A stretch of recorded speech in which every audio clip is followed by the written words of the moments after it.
justamente, como comentaban, el día de hoy tenemos un taller muy lindo que va a tratar sobre el crecimiento femenino y sobre todo en cómo convertir obstáculos en estrategias para que este crecimiento no se detenga.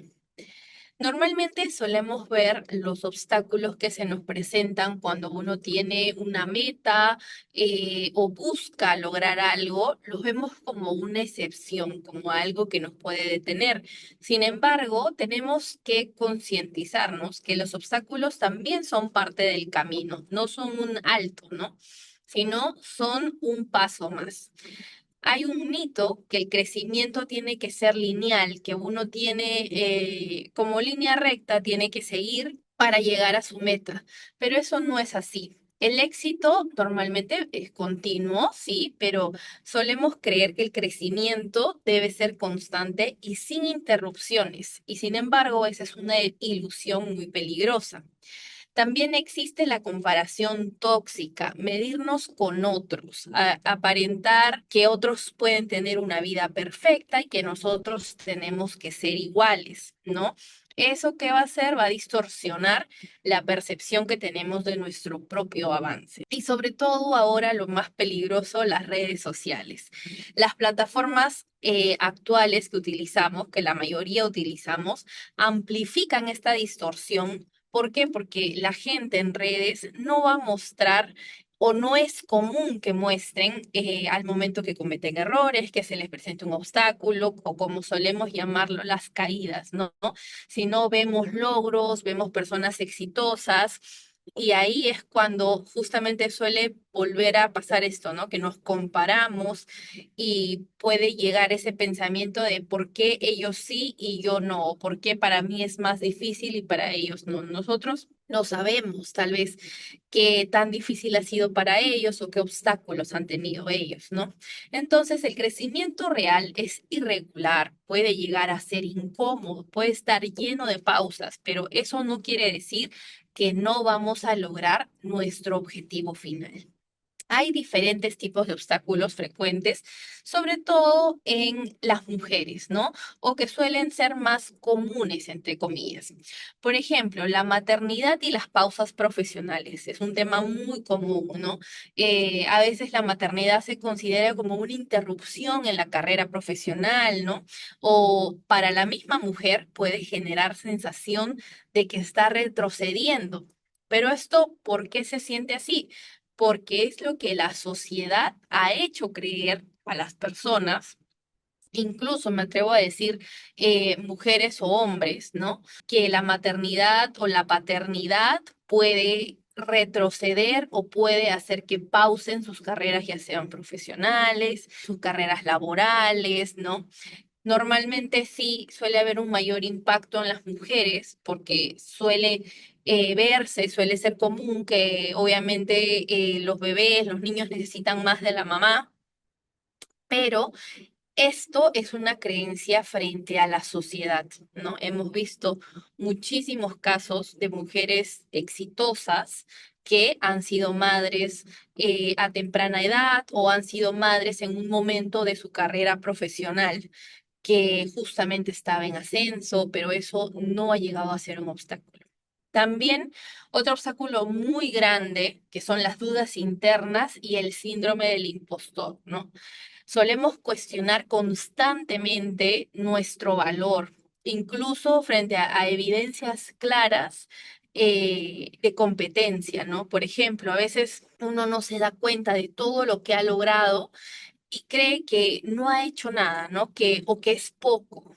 Esa es justamente una duda interna o el compararnos, ¿no? Con otras personas que tal vez han logrado un pasito más, pero ya para nosotras puede llegar a ser una diferencia abismal, ¿no? Lo cual claramente no es. También un gran obstáculo es la falta de red de apoyo, ¿no? Ausencia de mentoras, de aliadas o de una comunidad que nos acompañe en el proceso. No necesariamente para que sean un apoyo, ya sea económico, sino un apoyo moral, un apoyo que nos dé seguridad, que podemos seguir adelante. Incluso puede ser una amiga, la familia, ¿no? La red de apoyo, eso sí es muy importante. También puede existir el tema de las brechas salariales. Hemos visto que en nuestro país, sobre todo, hay una desigualdad retributiva que limita la autonomía económica y el reconocimiento de las mujeres. Muchas veces solemos ver problemas en familias que si es que la pareja decide separarse, quien se puede ver más afectada puede ser la mujer, porque puede que no gane el mismo salario. Obviamente el salario de dos personas es mucho más considerable que el de una sola, ¿no? Entonces sí puede que haya este tema de brecha salarial. Muchas empresas ahora, gracias a Dios, están eliminando ese tipo de brechas, pero de que sigue existiendo y lamentablemente es un obstáculo, ¿no? También la sobrecarga emocional, el asumir el peso del cuidado de otros sin espacio para nuestro propio bienestar. Eso también es un obstáculo y eso sí depende mucho de nosotras. Así que ahí sí vamos a poner mucho ojo. Y también los cambios de etapa, ¿no? Como decía, justamente pueden pasar por un divorcio, puede ser simplemente que nos estamos reinventando o tal vez una pérdida, ¿no? Puede que esos cambios de etapa nos obligan a reconstruirnos, a tener que volver a empezar de cero. Y eso no está mal, tengamos la edad que tengamos 20, 30, 40, 50, 60. Empezar de cero nunca es algo malo ni tenemos que considerarlo un obstáculo. Por ejemplo, aquí tenemos un microcaso. Daniela, de 37 años, salió del mercado laboral por maternidad, una edad que uno diría es normal, ¿no? 37 años no es ni muy joven ni muy mayor, todavía está en una edad considerable para poder ser mamá o tomar la decisión de ya ser mamá. Y cuando quiso regresar, sintió que había retrocedido. Se comparaba con colegas que claramente habían avanzado en sus carreras durante su ausencia. Entonces, lo que ella llegó a ver como un atraso, en realidad era simplemente una etapa distinta, porque claramente los demás no estaban viviendo lo que Daniel había vivido, ¿no? Era simplemente un camino profesional distinto. Daniela no había perdido su valor, sino que había ganado perspectiva. Claramente, el hecho de haber hecho una pausa no le va a quitar sus estudios, no le va a quitar sus conocimientos, no le va a quitar su experiencia profesional. Incluso a veces uno, actualmente que estamos conectados por todos lados, cuando uno está en casa, sigue conectado muchas veces al trabajo, ¿no? O sea, las pausas actuales o lo que se puede considerar una pausa en la actualidad no va a tener el mismo impacto en nosotros como años atrás, en los que tal vez sí, cuando uno ya se desconectaba del trabajo era desconectarse al 100%. Actualmente tenemos todavía la facilidad de que podemos seguir en contacto. Es muy importante considerar los obstáculos como experiencia y no considerar los obstáculos como parte de nuestra identidad, de quiénes somos. Hay mucho riesgo en lograr identificarse con la dificultad. ¿Qué quiere decir esto? Empezar a asumir en la perspectiva que tenemos de nosotros mismos que no somos capaces de lograr cosas. Por ejemplo, el decir soy mala para los negocios o siempre fracaso o no soy suficiente. Esta perspectiva, esta charla hacia nosotros mismos va a hacer que, como se dice coloquialmente, nos la creamos y no vamos a ser capaces de superar estos obstáculos. Es muy importante convertir las experiencias puntuales que tengamos, que nosotros podemos ver como obstáculos, en un escalón más, ¿no? No caer en la trampa de que el obstáculo se vuelve parte de nuestra identidad. Lo que nos ocurre no es necesariamente lo que nosotros somos. Como les digo, es solamente un escalón más en nuestro camino a nuestro objetivo final o a nuestra meta. Y justamente para no caer en asumir que los obstáculos son parte de nuestra identidad, ahí nosotras mismas tenemos que hacer un reencuadre psicológico, tenemos que trabajar nuestra mente, diferenciando con claridad que hay dos dimensiones que a veces se suelen confundir. Lo que nos está pasando o lo que nos ha pasado y realmente quiénes somos. Lo que nos ha pasado es solamente un evento, una circunstancia, un resultado frente a una situación concreta. Es algo temporal y bajo un contexto. No es para nada quiénes somos. Quiénes somos es nuestra identidad, nuestras capacidades, nuestros valores como persona, como profesional. Eso sí es permanente y debe ser mucho más profundo. Entonces, lo que nos pasó, ese obstáculo no necesariamente es una incapacidad, ¿no? El obstáculo más bien tiene que ser visto como información valiosa, como cometí este error o me pasó esta situación, entonces este contexto en el que estoy, esa información que tengo ahora, ¿cómo la puedo utilizar para seguir adelante, no volverme a equivocar o tal vez si me vuelvo a equivocar, ya sé cómo reaccionar, ¿no? O incluso cómo no reaccionar, porque puede ser también que, como veíamos anteriormente, ¿no? Nos deprimamos, asumamos cosas que no son, ¿no? Entonces, frente a otro error, vamos ya a haber trabajado psicológicamente nuestra mente y no vamos a caer en el mismo error de culparnos, que justamente es eso, ¿no? Aquí tenemos otro microcaso, por ejemplo, de Paula, que tiene 42 años. Fue despedida y lo interpretó como esta frase que justamente dice, no soy competente, ¿no? Su despido, ella lo interpretó como una relación directa a las competencias o capacidades que ella tenía. Meses después entendió que su perfil simplemente no encajaba con esa cultura organizacional. Esa empresa no era para ella, no compartía los mismos valores que ella tenía. Entonces, este evento, que es el despido, no definía su valor como profesional, sino que ella tenía que estar en otra empresa donde realmente sus valores y los de la empresa sí hacían match. Eso también es muy importante. Como veíamos, los obstáculos no tienen por qué definir nuestra identidad, sino simplemente un contexto en específico, que es la situación por la que estamos atravesando. Justamente para no caer en que los obstáculos que tenemos o que se nos presentan en realidad son parte de nosotras, es muy importante la resiliencia.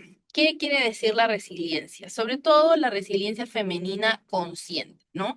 A veces uno entiende como resiliencia el soportar en silencio, el negar emociones, el aguantar todo lo que me pase, yo lo puedo aguantar porque yo soy resiliente. Ser resiliente sí es ser fuerte, pero no quiere decir que eso va a significar que tengamos que aguantar todo lo que nos pase. ¿Qué sí es la resiliencia? Es poder adaptarnos frente a situaciones con un mejor aprendizaje, es ajustar nuestras estrategias para mejorar en nuestro camino a la meta que tengamos, es mantener el sentido de quiénes somos, mantener nuestra perspectiva de nuestro entorno, de nuestra realidad. Es muy importante saber diferenciar estos dos conceptos de resiliencia para no caer también en los obstáculos.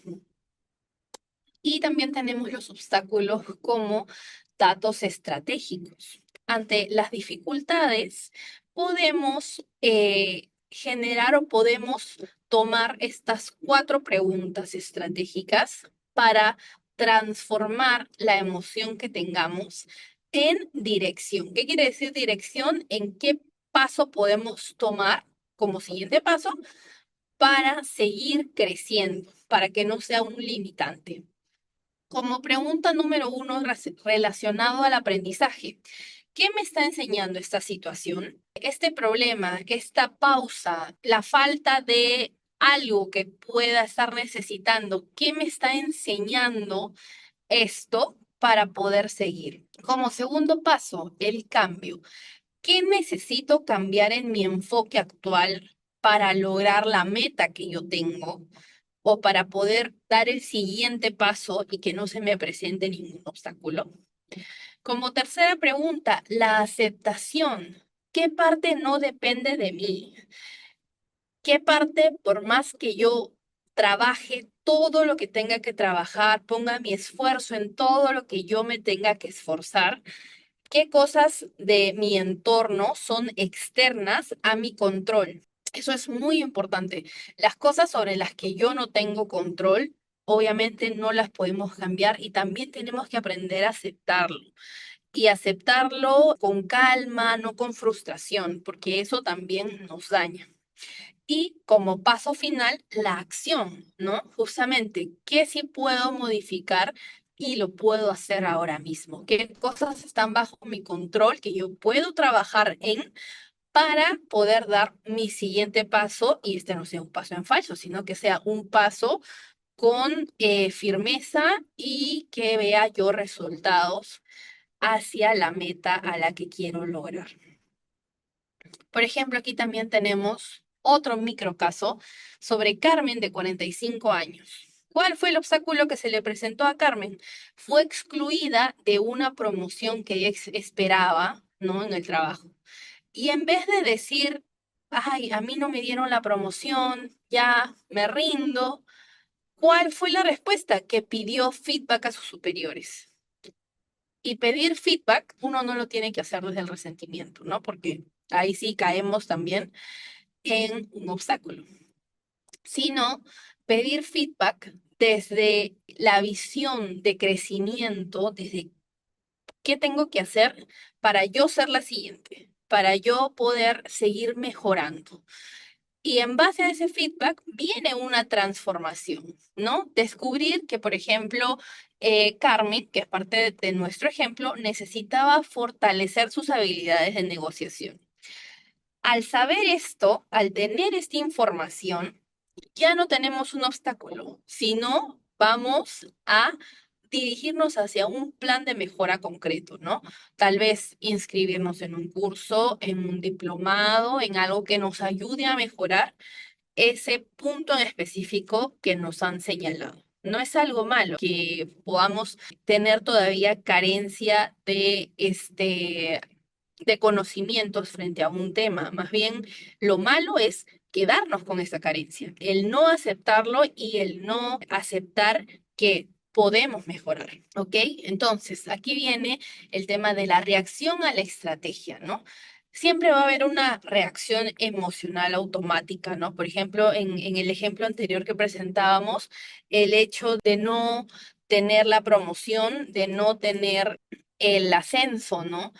Eso, por ejemplo, ¿qué puede hacerle sentir, no? Vergüenza, compararse con la persona que sí recibió el ascenso, ¿no? Tal vez también rabia porque ella tal vez sí se sentía preparada, pero estas son reacciones emocionales que vienen en automático, porque claro, somos humanos y está bien también, ¿no? Todas las emociones que podamos sentir frente a una situación son válidas, pero no tienen que ser definitivas. Tienen que ser el punto de partida para ver qué hago después, ¿no? Por ejemplo, en el ejemplo que veíamos de Carmen, su reacción siguiente fue pedir feedback, que estaba muy bien, ¿no? Después de la emoción, que es el punto de partida, no el destino, poder ver qué tengo que hacer para mejorar, cuál es mi siguiente paso.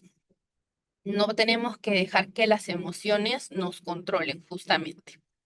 Y entonces, acá tenemos también unos cuantos pasos para convertir estos obstáculos en una estrategia para lograr a nuestro destino final. Como primer paso, tener una pausa emocional, ¿no? No tomar decisiones desde el dolor, desde las emociones, como veíamos anteriormente, la culpa, la rabia, la vergüenza, porque si tomamos decisiones desde lo emocional, podemos caer en otro error, ¿no? Darnos un espacio antes de actuar. Como segundo paso, tener un análisis objetivo, separar lo que ha sucedido, los hechos, el contexto, de la interpretación que nosotros como personas le vamos a dar. ¿Ok? Vamos a utilizar el mismo ejemplo de Carmen, ¿no? Separar el hecho que es, no me dieron el ascenso de la interpretación emocional, que es el decir qué vergüenza, yo ya lo había conversado o yo lo esperaba, ¿no? Separar ambas cosas. Y al separar estas dos situaciones o estos dos contextos, vamos a poder tomar una mejor decisión. Paso 3, identificar el aprendizaje. ¿Qué nos deja como aprendizaje esta situación, ¿no? ¿Qué me llevo de esta experiencia? ¿Qué descubrí? Y como cuarto paso, rediseñar nuestro plan, rediseñar el mapa que habíamos trazado para llegar a nuestro objetivo final. ¿Qué voy a hacer distinto a partir de ahora? Por ejemplo, ¿no? No logré ese ascenso, ok, ya entendí que era porque me faltaba conocimientos en negociación.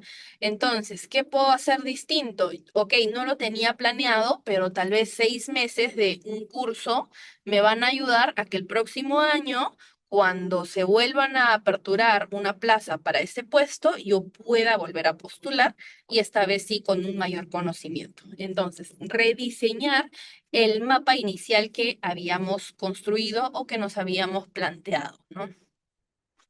Aquí tenemos otro microcaso de Andrea, de 39 años. Andrea no logró cerrar un proyecto importante. ¿Y qué pasó? Claramente la emoción inicial, la emoción humana se sintió frustrada, ¿no? Y en vez de rendirse, analizar justamente qué falló en esta primera negociación que tuvo, ¿no? Aquí también tomó un curso y fortaleció esa habilidad que tenía, eh, que sabía, o sea, que ella ya tenía, pero le puso mucho más impulso, le ayudó a mejorar. Este fracaso fue solamente el inicio de un giro estratégico en su carrera. Entonces, las cosas que a veces nos duelen pueden convertirse en la redirección que justamente necesitamos para seguir mejorando, ya sea como profesionales, como personas, en la situación que se nos presenten los obstáculos. Y también hay obstáculos internos, así como hay obstáculos como los que vimos anteriormente, ¿no? Que son de nuestro entorno, que habíamos visto justo en la maternidad, en las brechas salariales, todo eso son de nuestro entorno, ¿no? También hay obstáculos internos, que son los más silenciosos y los que a veces nos duelen y no solemos compartir, ¿no? Por ejemplo, la autoexigencia extrema, ¿no? Ponerse un estándar imposible que obviamente no solamente va a ser que lo veamos inalcanzable, sino que nos va a paralizar y vamos a decir, esto es imposible, yo nunca lo voy a hacer, nunca lo voy a lograr. Y como ese es nuestro primer pensamiento, claramente ni siquiera vamos a dar el primer paso para ver si lo podíamos lograr o no. El miedo al éxito, el temor a exponernos y la responsabilidad que trae el logro, eso también es un gran temor que a veces muchas personas que he escuchado incluso que lo comentan, ¿no? Ay, ¿qué pasa si postulo para esta jefatura? Si me la dan, voy a tener la responsabilidad de un equipo, voy a tener que yo dar la cara. Claro, pero ¿por qué te da temor? Si tu equipo también te apoya, tu equipo también te soporta.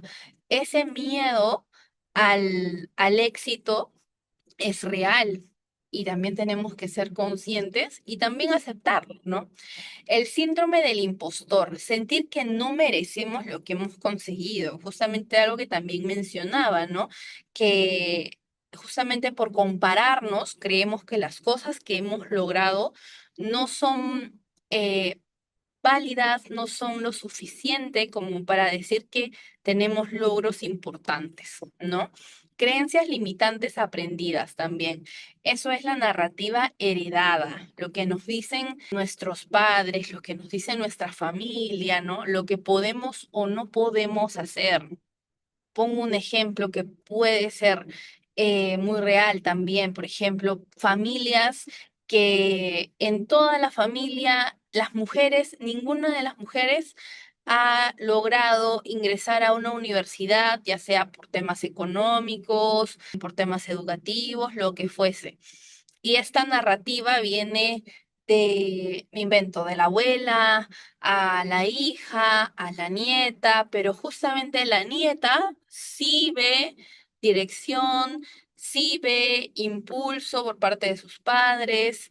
Entonces, esta narrativa familiar puede ser o un limitante o puede ser algo que nos impulsa a querer lograrlo, a querer ser las primeras, ¿no? Entonces, estas creencias limitantes aprendidas también es un obstáculo interno que no tenemos que dejar que nos detenga. Por ejemplo, aquí, Lucía de 34 años. Lucía rechazaba ascensos porque decía no estar lista. Y no era la falta de capacidad, no le faltaba aprender algo más, sino simplemente era el miedo a exponerse, ¿no? El obstáculo no estaba afuera, no estaba en el entorno. No había un jefe o no había un superior que creyera que Lucía todavía no estaba lista para asumir el rol, sino el temor y el obstáculo estaba dentro de Lucía, ¿no? Las historias que ella se decía sobre sí misma. Y a veces el mayor obstáculo no es el contexto, sino es la narrativa que nosotros mismos nos hacemos creer. Pero justamente para eso viene el crecimiento femenino sostenible. Crecer no es competir, ni con otras mujeres, ni con hombres. En realidad, crecer tiene que ser, como se dice, ¿no? Una competencia con nosotros mismos. ¿Qué tanto mejoré de ayer a hoy? Elegir dónde voy a invertir mi energía. No todas las cosas que tengamos que hacer en el día o no todas las situaciones que se nos presenten en el día van a merecer nuestro esfuerzo. Tenemos que priorizar y justamente como se dice, hay que saber elegir nuestras batallas.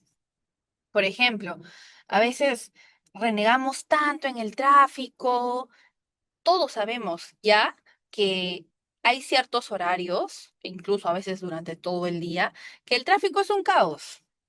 Entonces, ¿por qué voy a elegir esa batalla de estar reniegue y reniegue, invirtiendo mi energía, invirtiendo mi enojo, cuando, por ejemplo, puedo estar en el auto, en el bus, ponerme mis audífonos, poner mi música y ya saber que va a demorar mi traslado del punto A al punto B?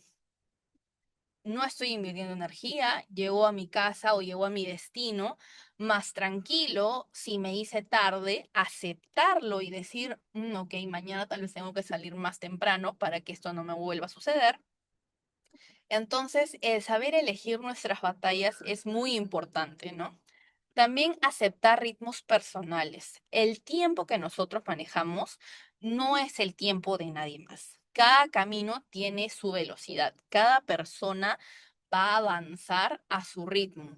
No porque yo haya logrado, digamos, culminar una maestría a los 23 años, todos lo tengan que hacer. No. O sea, en realidad hay muchas personas, no solamente en lo profesional, sino también en lo personal, que, por ejemplo, ahora también se ve mucho en redes, ¿no? Jovencitos de 20, 22 años que lograron comprar su primer departamento cuando hay personas que a los 50, 56 años, con mucho esfuerzo, con mucho trabajo, recién han logrado invertir en su primera propiedad, ¿no? Ambas situaciones están bien. No tenemos por qué decir que uno es mejor que el otro. Cada uno caminó lo que tuvo que caminar, se esforzó como se tuvo que esforzar y su meta fue lograda en base a los sacrificios y los esfuerzos que realizaron en su camino. Y definir el éxito como propio, ¿no? El éxito importa en lo que uno define, no en lo que los otros esperan de uno mismo. Y como les digo, ¿no? O sea, para uno puede costarle muchísimo tiempo, por diferentes obstáculos, diferentes situaciones, pero eso no quiere decir que no vayamos a lograr lo que nos estemos proponiendo. Entonces tenemos que generar una estrategia que también integre nuestro bienestar. El crecimiento real no significa sacrificar nuestro bienestar, sino el crecer implica integrar nuestro bienestar como parte esencial de nuestra estrategia, ¿no? Poder mantener una buena salud mental, cuidar la mente siempre va a ser la base de cualquier crecimiento duradero. Si no trabajamos primero lo de aquí, va a ser muy difícil, incluso cómo nos hablamos a nosotros mismos.